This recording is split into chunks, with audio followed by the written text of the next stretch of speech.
That is the truth of the matter. I think it's probably fair to say, of course it's very difficult to measure this, it's probably fair to say that more people have been killed by the green movement with this climate scam and the biofuels taking land out of agricultural production, doubling the price of food, pricing food out of the poor people's pockets. They simply can't afford to buy the food. They're living on mud pies made with real mud in Haiti, for heaven's sake. And even they can't now afford the mud pies either because they've doubled in price thanks to the biofuel scare.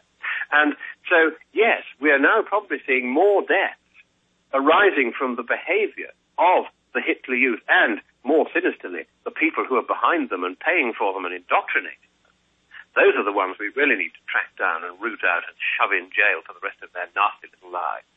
Because we are killing people probably in larger numbers now than Hitler did when he killed the Jews. We're killing them of starvation because the West doesn't care about anything except some putative icicle dribbling somewhere in Greenland, all of which is entirely within the natural variability of the climate, as we now know from the ClimateGate emails, which expose the fraud that's been perpetrated by these scientists. On the one hand, they're telling us only this week that this decade has been the warmest since records began 150 years ago, which admittedly is not particularly a surprising conclusion because we've had 300 years of global warming starting in 1695.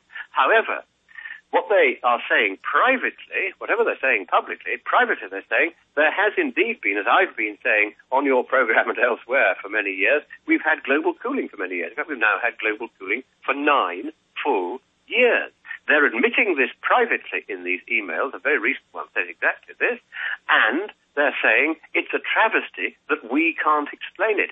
I can explain it. It's very simple. CO2 doesn't have the warming effect. You've been pretending it does. You've been fooled by your own propaganda.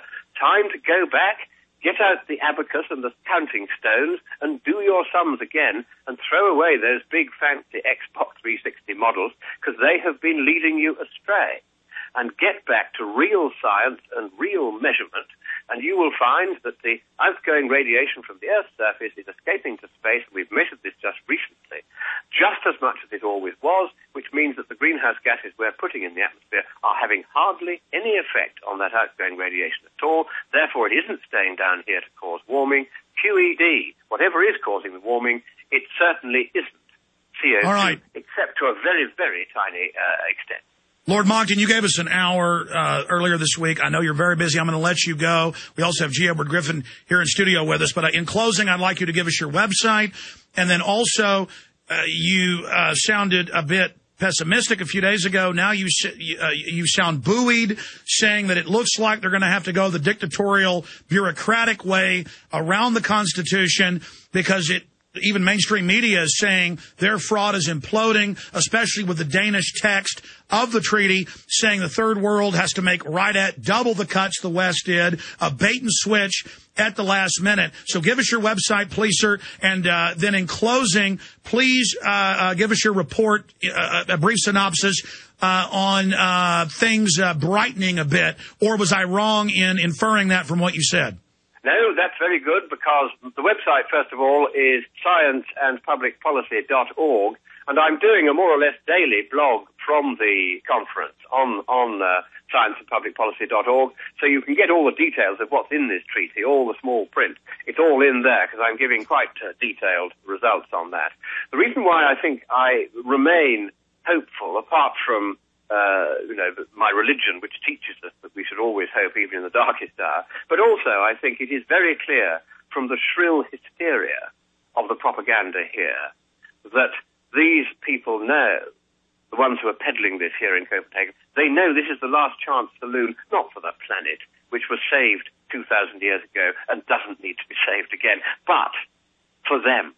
They know that if they can't get what they want at Copenhagen, they will never get it again because the investigations into the ClimateGate emails are going to lead to criminal prosecutions, not only for destroying data which have been validly requested by other scientists to check all these bogus results, but also because these results, in fact, several of them, amount to scientific and financial fraud. And I've had 2 professors on to me, one from America, one from Canada, just in the last few days, saying they want me to put them in touch with the right policeman in the United Kingdom.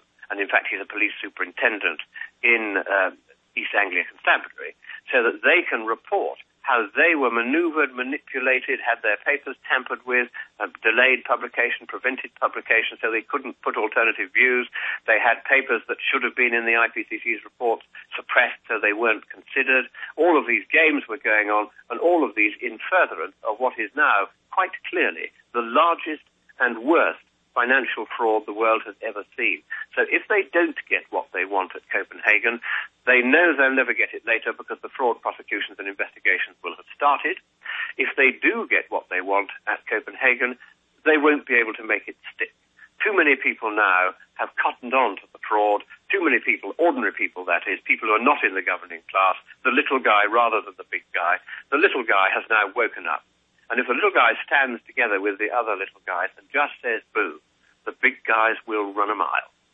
Lord Christopher Monckton, then it's safe to say, with your astute political analysis of this, you've been at the heart of fighting this for more than 2 decades, that the heart of world government, as Ban Ki-moon and Von Rompuy and all of them has said, their global carbon tax dictatorship is hemorrhaging to death. And are you saying all the king's horses, all the king's men, if we the patriots for liberty continue to expose them, that all the king's horses, all the king's men can't put the lying fraud Al Gore back together again?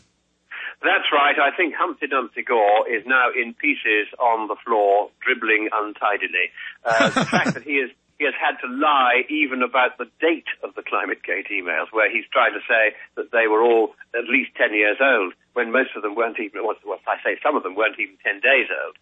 Clearly, there is desperation there now. The fact that this serial liar is lying yet again, and this time about the ClimateGate emails, shows how utterly incredible and useless a figure he has now become. It's time for him to send back his Nobel Peace Prize. It's time for Obama to send back his Nobel Peace Prize.